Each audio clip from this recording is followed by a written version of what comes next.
주님의 은총과 평화가 우리 가운데 임하기를 빕니다. 사순절이 깊어져 가고 있지만 이 땅에 들이오는 어두움은 좀처럼 물러갈 생각이 없는 것 같습니다. 지난 주 중에 조선동포 한 사람이 저에게 전화가 왔습니다. 그때 그분이 3.1절 날 세종시에서 어떻게 아파트에 일장기가 걸릴 수 있습니까? 라고 물었습니다. 일장기를 건 사람, 그 사람은 항의하는 주민들에게 자기는 일본 사람이라고, 한국이 너무나 싫다고 말했고, 유관순이는 실존 인물이라고 물었습니다. 그런데 며칠 후에 그가 어느 교파의 목사라는 사실이 드러났고, 그는 부끄러운 기색도 없었습니다. 정부는 이번 일본과의 회담에서 강제징용 문제가 원만한 한일 관계에 장애가 된다라는 구실하에 전번 기업의 배상 책임을 면제해 주었습니다. 일본은 강제징용에 대해서 인정하지도 않았고 사죄하지도 않았습니다. 일본은 강제 동맹원이 없었다라고 부인하고 있습니다. 아무리 애를 써도 봐도 세상이 점점 어두워지는 것 같아 맥이 빠질 때도 있습니다. 그러나 우리가 평화를 향해 내딛는 발걸음 하나가 결국은 이루게 될 것이라는 확신을 갖게 됩니다. 유명한 복음 전도자 존 길모 목사가 어느 날 작은 마을을 지나면서 주방용품을 팔고 있는 어느 노인과 만나 이야기를 나누게 되었습니다. 안녕하세요, 할아버지. 요즘은 장사가 잘 되십니까? 그럭저럭 지내고 있습니다. 할아버지는 예수를 믿습니까? 물론 믿습니다. 예수를 믿고 구원받는다는 것 정말 위대한 일입니다. 그래요. 그렇지만 그보다 더 위대한 일이 있습니다. 그것이 무엇인데요? 그것은 바로 나를 구원해 주신 예수님과 동행하는 것입니다 라고 이야기를 하였다고 합니다. 그렇다면 동행이란 무엇인가? 동행이란 같이 길을 가는 것을 말하는 것입니다. 인도의 유명한 신비주의자 기독교 성자 선다싱이라는 분이 있습니다.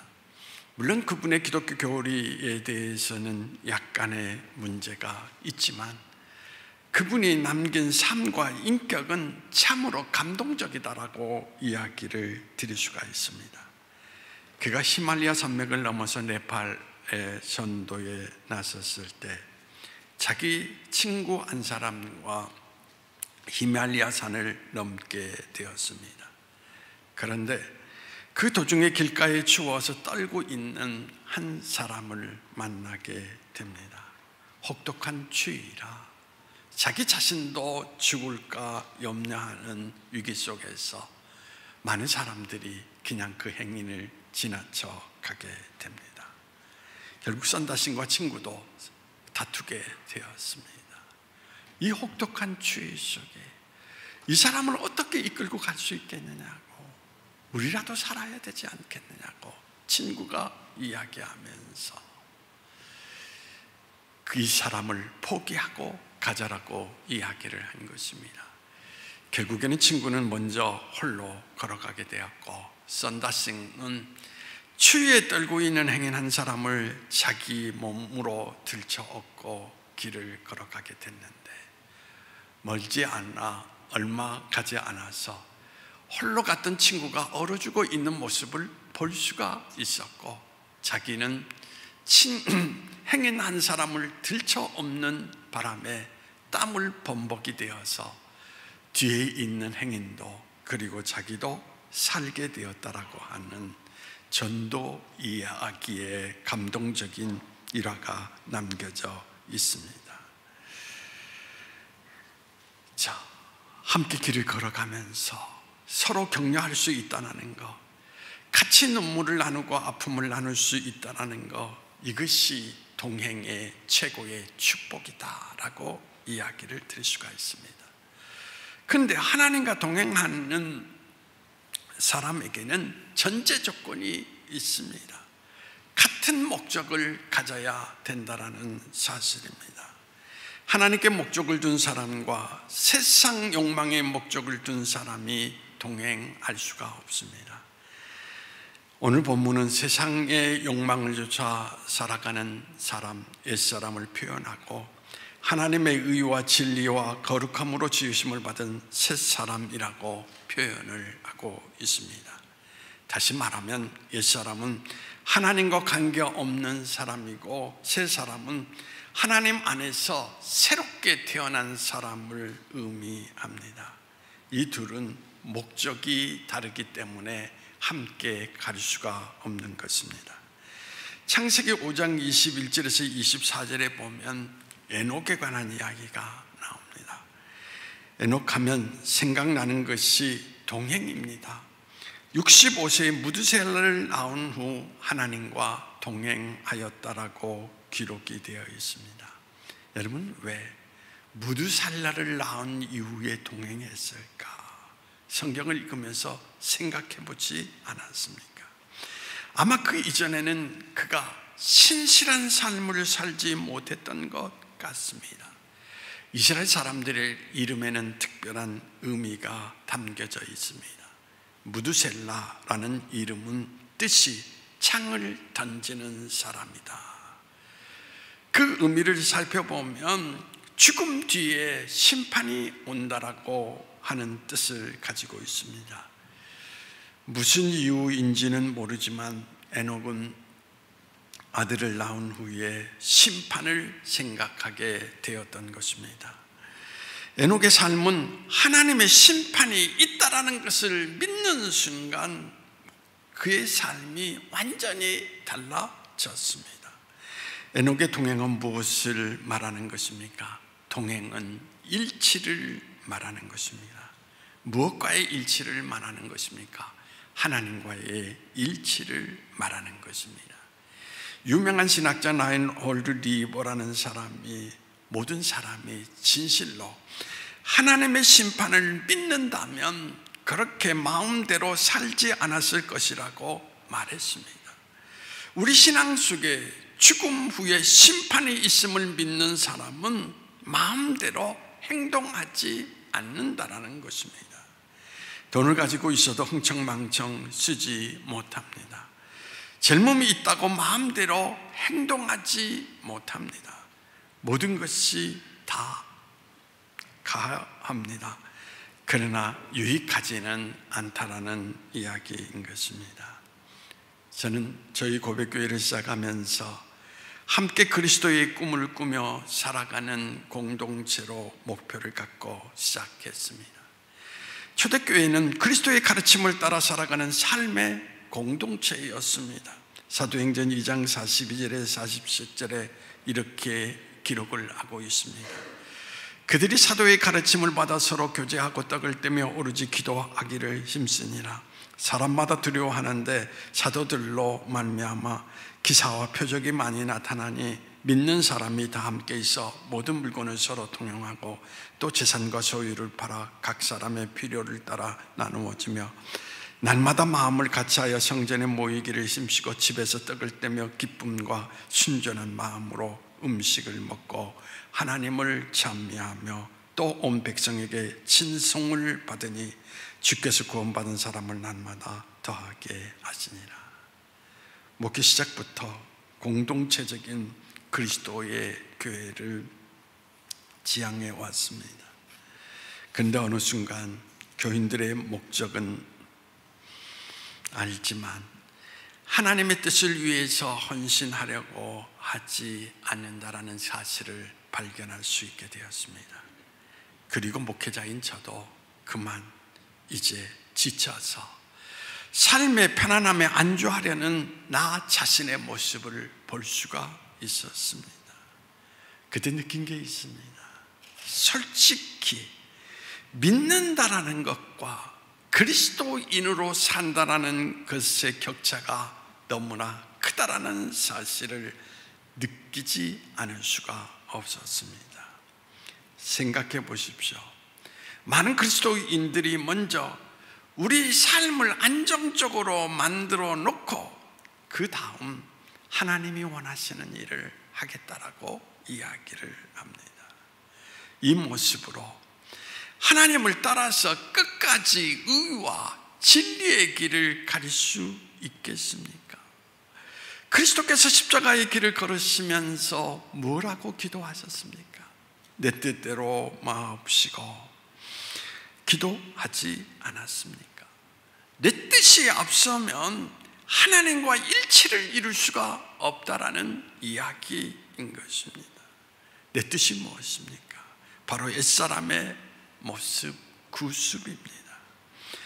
바로 이 구습을 예수님의 보혈로 씻김을 받아 성령으로 변화되어 새 사람을 입어야 하나님과 함께 살 수가 있는 것입니다. 옛사람 그대로 술 취하고 방탕하고 음란하고 세속적인 사람으로 하나님과 같이 살려고 해도 하나님이 떠나고 같이 살지 않습니다. 그래서 우리가 주님 앞에 나아가려면 우리 자신이 거룩해야 된다는 것을 성경은 이야기하고 있습니다. 오늘 본문 24절에 하나님을 따라 의와 진리의 거룩함으로 지으심을 받은 새 사람을 입으라고 하였습니다. 하나님을 따라 살지 아니하면 어느 순간 세상의 욕망의 존재로 자연스럽게 우리 자신이 변화된다라는 사실입니다. 문제는 우리가 하나님을 믿는다라고 말하고 있지만 하나님을 따라서 살지는 못한다라는 이야기인 것입니다. 이제 깨달아 알게 된 것이 있습니다. 하나님과 동행이라고 하는 것은 의와 진리를 따라 살아가는 노력 속에서 가능하다라는 것이고 새로운 피조물이 그래서 되어야 된다라는 사실인 것입니다. 옛사람을 벗어버리는 순간 우리에게 찾아오는 것이 있습니다. 바로 예수님의 마음입니다. 예수님과 같은 마음을 갖는다라는 것이 무슨 의미가 있습니까? 예수님의 부르심에 우리가 기꺼이 응답하고 산다라는 것을 말하는 것입니다. 예수님의 부르심이 의와 진리의 길임을 믿기 때문인 것입니다. 예수님께서 친히 우리에게 말씀하셨습니다. 요한복음 14장 6절에 보면 내가 곧 길이요 진리요 생명이니. 동행은 우리 작은 삶의 혁신을 의미하는 것입니다. 실상은 우리가 예수님을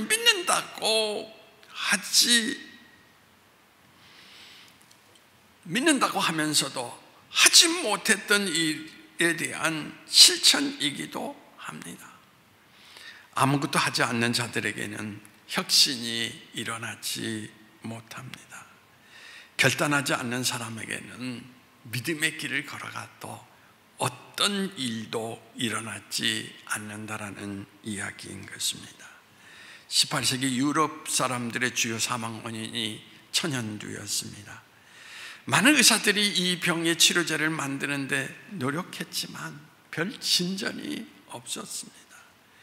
당시 서민들 사이에서 한 번 우두에 걸린 사람은 천연두에 걸리지 않는다라는 이야기가 널리 퍼져 있었습니다. 하지만 의학계에서는 터무니없는 소리라며 아무도 그 진위를 파악하려고 하지 않았습니다. 그 무렵 어느 시골 마을의 외과 의사인 제나는 우연히 한 마을 처녀를 진찰하게 되었는데 결과는 천연두였습니다. 제나가 천연두에 걸렸다고 하자 처녀는 벌쩍 뛰면서 나는 우두에 걸린 적이 있는데요 말하는 것이었습니다. 무심코 이 말을 들은 제나는 우두가 천연두의 예방 효과가 있는 것이 아닌가 하는 생각을 하고 동료 의사들에게 자신의 의견을 털어놓았습니다. 그때 친구들은 너털 웃음을 터뜨리며 근거 없는 믿느냐고 제너를 비웃었습니다. 그 이후에 제너는 런던으로 가서 유명한 의사이자 해부학자인 존 헌턴 박사 밑에서 일을 하게 되었습니다. 그때까지도 우두와 천연두의 의문을 풀지 못했던 제너는 스승에게 아주 조심스럽게 자신의 견해를 밝혔습니다. 흰머리가 성성한 헌턴은 제너를 지그시 쳐다보더니 이렇게 말하는 것이었습니다. 왜 생각만 하는 건가? 왜 생각만 하는 건가? 왜 실험해 보려고 하는 생각은 하지 못했는가? 스승의 말은 제너에게 찬물을 꽉 끼얹는 듯한 충격을 주었습니다. 그는 고향으로 다시 돌아왔습니다. 그리고 곧바로 천연두 예방 연구를 시작을 했습니다. 그러나 제너의 천연두 예방 연구는 심한 비난 속에서 엉뚱하게 퍼져 나갔습니다. 제너는 소해젖에서 나오는 병균을 사람 몸속에 투입해서 인간을 동물로 만들려고 한다. 종두를 맞으면 소처럼 얼굴이 변한다. 뿔이 난다. 되게 이런 소문이 무성했습니다. 그러나 제너는 의지를 굽히지 아니하고 계속 연구를 하였습니다. 자기의 신념을 믿었던 그는 새 아들에게 우두 확진을 적정하며 자신의 성과를 세상에 알리게 되었습니다. 마침내 종두 예방법이 책으로 엮어져 나왔을 때 종두 연구를 시작한 지 20년이 지난 후였습니다. 여러분, 결단해야 될 순간, 그때 결단할 수 있어야 하는 것입니다. 우리에게 훨씬 더 중요한 것이 있기 때문인 것입니다. 위대한 결단이 위대한 인생을 만든다는 것. 결단이 없는 인생은 평범 그 이하의 삶을 살아갈 수밖에 없다는 것입니다. 믿음은 하나님과의 동행에서 시작이 되는 것입니다. 믿음은 동행에서 하나님을 경험할 수 있어야 되는 것입니다. 따라가기에는 버거운 그 길에서 하나님이 주시는 힘과 능력을 경험하는 것입니다. 하나님이 주시는 능력으로 걷는 그 길이 믿음의 길입니다. 지나온 여정을 뒤돌아보면 슬플 때나 기쁠 때나 같이 울고 웃을 수 있는 행복한 동행이 되었으면 하는 바람을 갖게 됩니다. 함께 걷는 어깨가 있다라는 거 참으로 든든하지 않습니까? 동행의 끝이 무엇입니까? 기다리고 계시는 아버지가 있다라는 거, 그리고 아버지 집이 있다라는 이야기인 것입니다. 이 세상에는 주여 주여 하는 사람들이 너무 많이 있습니다. 그런데 제가 느끼기에는 하나님과 동행하는 사람은 그리 많지 않은 것 같습니다. 이 시간 하나님과 동행하는 결단으로 세상이 줄 수 없는 가장 귀한 것을 그 동행 속에서 체험하고 얻는 여러분이기를 바랍니다. 기도하시겠습니다. 주님, 오늘도 우리가 믿음의 길을 걷는다라고 이야기를 합니다. 그런데 믿음이 너무 추상적인 모습 가운데 그려지고 있고, 그리고 생각 속에 머물러 있습니다. 주님, 이제 예수님께서 말씀하시는 그 말씀과 함께 길을 걸어가는 동행자의 모습 속에서 믿음이 무엇인가 우리의 삶으로 확증하며 증명할 수 있는 우리의 믿음의 삶이 될 수 있도록 주께서 우리를 인도해 주시기를 원하오며 나세렛 예수님의 이름으로 기도하옵나이다. 아멘.